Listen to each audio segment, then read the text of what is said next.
ओम कार्तिकेश्वराय नमः। आश्विन मासर दुर्गांकर पूजा सरिबा परे परे आरंभ हुए गजलक्ष्मींकर पूजा। गजलक्ष्मी पूजा परे परे आरंभ हुए कार्तिक मासर व्रत। कार्तिक व्रत 12टी मासरे आमे जिते अपराध बा भूल बा मिछ जहाँ जहाँ जीवन रे आमे करिथिबा, जहाँ न करिया कथा करिथिबा, जहाँ कहिबा कथा नुहे कहिथिबा, भाषागत दोष, कर्मगत दोष, गुरु गुरुजनर अपराध अनित दोष, सबु दोष को खंडन करती कार्तिक मासर यही पवित्र व्रत।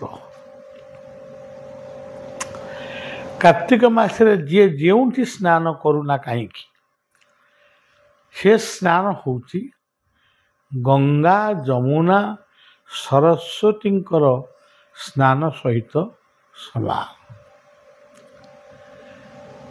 एवं कार्तिक मासर सबुठारु गोटे बड़ कथा होची देव मंदिर रे मंगल आरती दर्शन करिबा। ओडिशार स्वतंत्र पर्व रही धवलेश्वरंकर ओषा। जोटी धवलेश्वरंकर ओषा नाही, मोटामोटी कार्तिक मासर प्रत्येक सोमवार शिवंकर अभिषेक सबु जगार प्राय हुए। तेणु यही कार्तिक मास होची गोटे सुंदर पुण्य मास।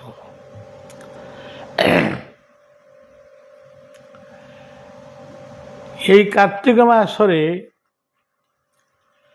भरत नामक राजा से जंगल रे रही बानप्रस्थ ग्रहण करथिले। निज हाथ रे रोषेई करिवे, निज हाथ रे परिवा काटिवे, निज हाथ रे सब किछि करिवे एवं खाइबे, ठाकुर को नैवेद्य करिवे सब किछि। सेतेबेले यही परंपरा थिला। राजा भरत से नियम अनुजाई जंगल भितर रहिले। निघंत जंगल रही झरणा को गले जल आनिया पानी आनिले देवतर्पण करिवे, पितृतर्पण करिवे। ये सब माने बढ़िया जिनिस।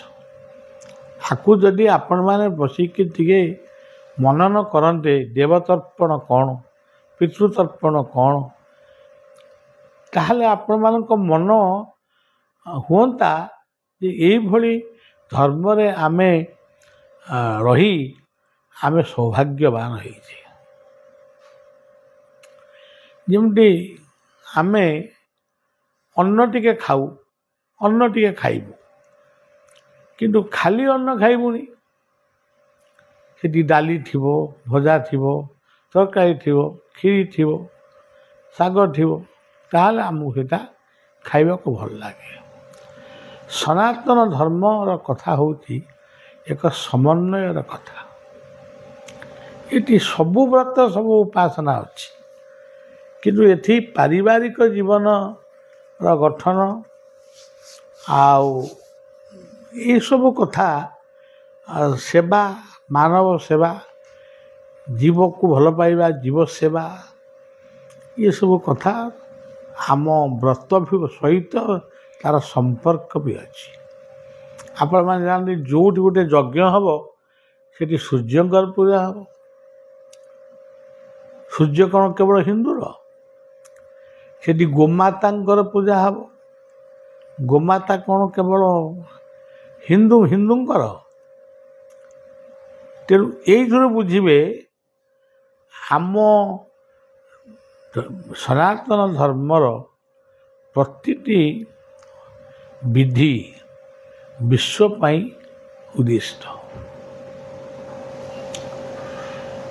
ଯେତେବେଳେ ଭରତ ଗଲେ ଝରଣାକୁ ପାଣି ମାଠିଆଏ ଆଣିବା ପାଇଁ, ଗୋଟିଏ ଗର୍ଭବତୀ ମୃଗୁଣୀ ସେ ଝରଣାକୁ ଆସିଥିଲା ପାଣି ପିଇବା ପାଇଁ।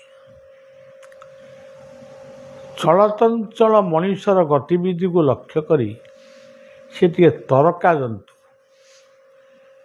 ଭୟାଳୁ ଜନ୍ତୁ। ସେ ଭୟରେ ଶିକାରୀ ବୋଲି ଭାବି ସେ ନଦୀଟାକୁ ଡେଇଁ ପଡ଼ିଲା, ମାନେ ନଦୀଟାକୁ ପହଁରିଗଲା। ସେ ନଦୀର ନାଁ ହେଉଛି ଗଣ୍ଡୁକୀ। ବଳିଆର ଅତ୍ୟନ୍ତ ପ୍ରିୟ ତୀର୍ଥ ଭିତରେ ନର୍ମଦା, ଗଙ୍ଗା, ଯମୁନା, ଗଣ୍ଡୁକୀ, ବ୍ରହ୍ମପୁତ୍ର ଏଗୁଡ଼ିକ ମୋର କାର୍ଯ୍ୟକ୍ରମ ଭିତରେ ସବୁବେଳେ ରହିଛି। ମୁଁ ତାଙ୍କୁ ଚିନ୍ତନ କରେ, ପୂଜନ ବି କରେ। এই ଗଙ୍ଗା ଗଣ୍ଡୁକୀ ତୀର୍ଥ ପାଟନା ହାଜିପୁର ପାଖରେ କୁହାଯାଏ, ଯେଉଁଠି ଗଜନକ୍ରଙ୍କର ଯୁଦ୍ଧ ହେଇଥିଲା। ଇଏ ଗଣ୍ଡୁକୀ ତୀର୍ଥରେ ଏ ମୃଗଟି ଚଳଚଞ୍ଚଳ ହେଇ ପ୍ରବେଶ କଲା। ଏତେ କ୍ଷିପ୍ର ଗତିରେ ଗଲା, ଗୋଟେ ପାହାଡ଼ ଥିଲା। ସେ ପାହାଡ଼ର ନାଁ ହେଉଛି ତ୍ରିକୁଟ ପାହାଡ଼। ତ୍ରିକୁଟ। ଆପଣମାନେ ଏସବୁ କଥାରୁ ତତ୍ତ୍ୱ ବି ବୁଝନ୍ତୁ।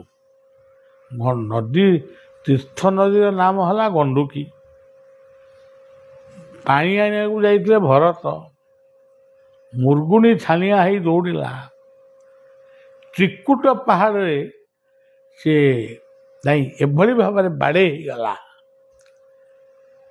ବା ଧକ୍କା ଖାଇଲା, ତା ଗର୍ଭରୁ ଛୁଆ ସନ୍ତାନ ସେ ପ୍ରସବ କଲା ଏବଂ ସେଇଠି ସେ ମୃତ୍ୟୁବରଣ କଲା। ତେବେ ସିଏ ପିଲାଟିର ଦାୟିତ୍ୱ ନେବ କିଏ? ସିଏ ପିଲାଟିର ଦାୟିତ୍ୱ ନେଲେ ନିଜେ ରାଜା ଭରତ। ଏତେ ସୁନ୍ଦର ଭାବରେ ତାକୁ ପାଳିଥାନ୍ତି। କୁଆଡ଼େ ତାଙ୍କୁ ନ ଦେଖିଲେ ବ୍ୟସ୍ତ ହୋଇ ପଡ଼ନ୍ତି। ଦିନେ ସିଏ ଆଉ ଫେରିଲାନି।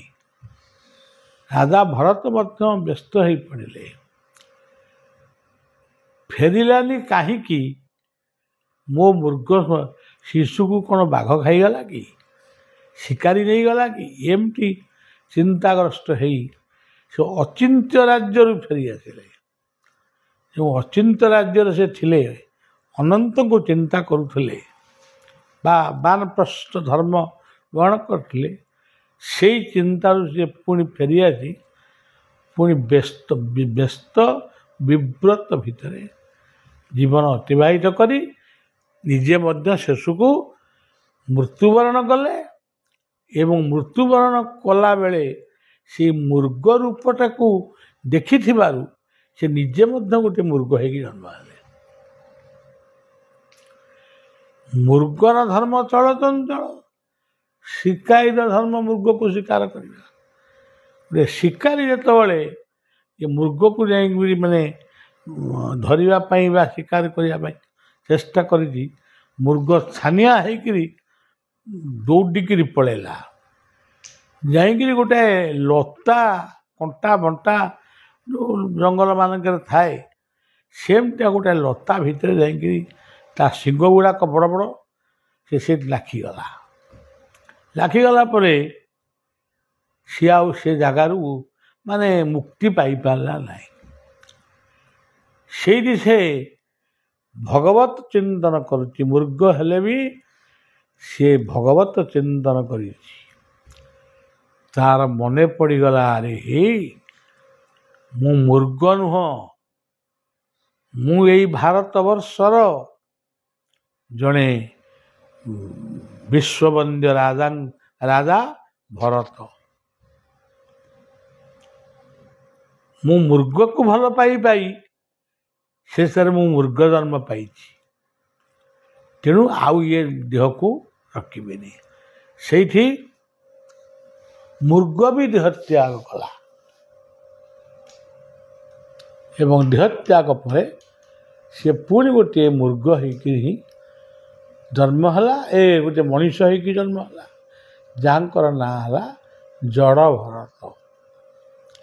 ଏତେ ମାନେ ନିଷ୍ଠାପର ବ୍ୟକ୍ତି ଥିଲେ, କାଳେ ତାଙ୍କ ପାଦ ତଳେ ପିମ୍ପୁଡ଼ି ମରିଯିବ ସେଥିପାଇଁ ସେ ଟିପେଇ ତେଣୁ ଇଏ କଥା କହିବାର ଉଦ୍ଦେଶ୍ୟ ହେଉଛି ଜୀବନ ଏମିତି ବେଳେବେଳେ ଆମ ପାଇଁ ନିଷ୍ଠୁର ହେଇଯାଏ।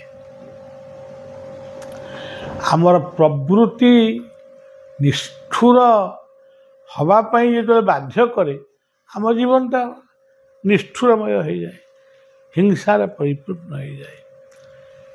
ଏହିସବୁ ଅପରାଧରୁ ବିମୁକ୍ତ ପାଇଁ କାର୍ତ୍ତିକ ବ୍ରତ, ମାର୍ଗଶିର ମାସର ଲକ୍ଷ୍ମୀ ପୂଜା ଏସବୁ ନିତ୍ୟାନ୍ତ କରିବା ଜରୁରୀ।